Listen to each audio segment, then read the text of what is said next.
नमस्कार. मी आरती गुप्ते.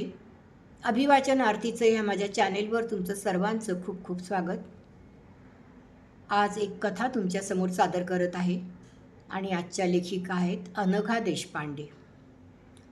ऐकूया तर. कथेचं शीर्षक आहे उच्च कोटीचे दान. आणि हे कसलं दान आहे हे आपल्याला कथेमध्ये कळेलच. लेखिका अनघा देशपांडे.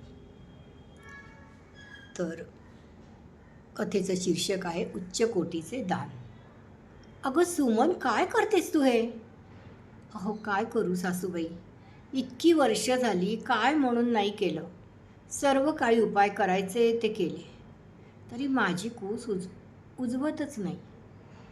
अगं असं नाराज होऊन राहणं, स्वतःला दोष देत राहणं हे तब्येतीला बरं नाही बाळा.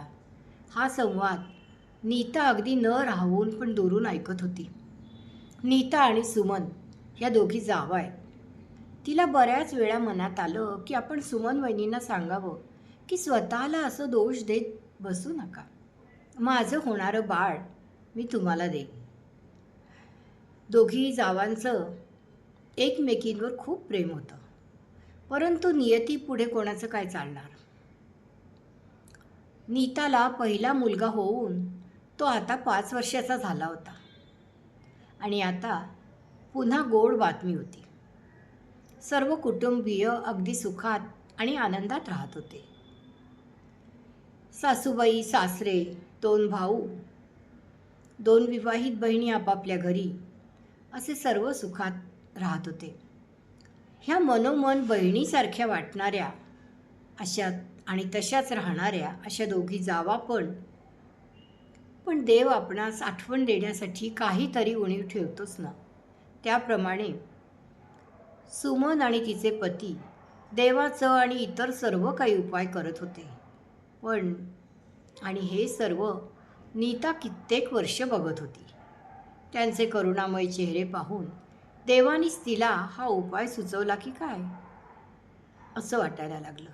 ती तडक सासूबाई आणि जाऊबाई यांच्याकडे गेली आणि शांत, मृदू आणि धीरोदात्त आवाजात तिने दोघींना सुचवलं की माझं होणारं बाळ मी वहिनींना देते. दोघीही अवाक होऊन नीताकडे पाहतच राहिल्या.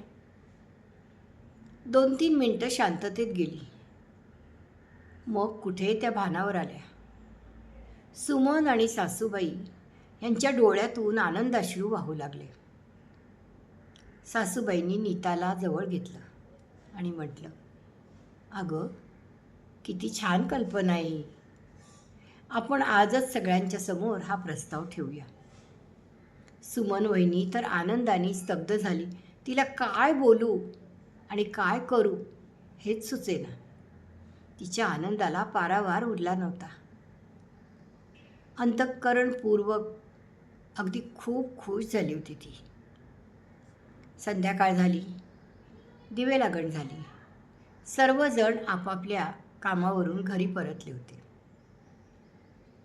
सगळ्यांचं चहा पाणी झालं आणि सगळेजण इतर कामाला सुरुवात करणार.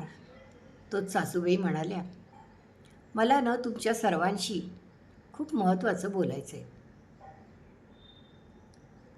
मग त्यांनी अंदाज घेत घेत नीताचा प्रस्ताव सर्वांच्या समोर ठेवला.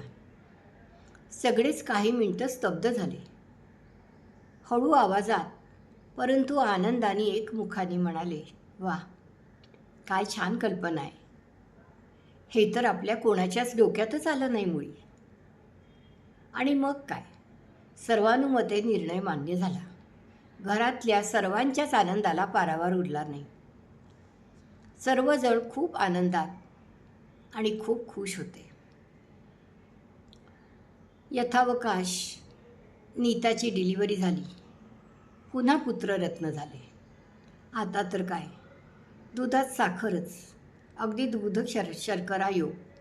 आनंदाने सर्व परिवारांनी मोठी जंगी तयारी करून बाळाचं दत्तक विधान आणि बारसं असा कार्यक्रम अगदी थाटात साजरा केला. सुमन सर्वांना सांगत होती की समर्थांची कृपा माझ्यावर झाली आणि नीताला ही सुंदर कल्पना सुचली आणि म्हणूनच मी माझ्या बाळाचं नाव समर्थ ठेवलं आहे. मग परमेश्वर कृपेने नीता झाली इच्छा. सतीश रावांचं नाव घेते. असेच सदैव आनंदात राहो आमचे घर, हीच आम्हा दोघांची सदिच्छा. असा उखाणा तिने घेतला. शुभम भवतु. धन्यवाद. लेखिका आहेत अनघा देशपांडे आणि सादरकर्ती आरती गुप्ते.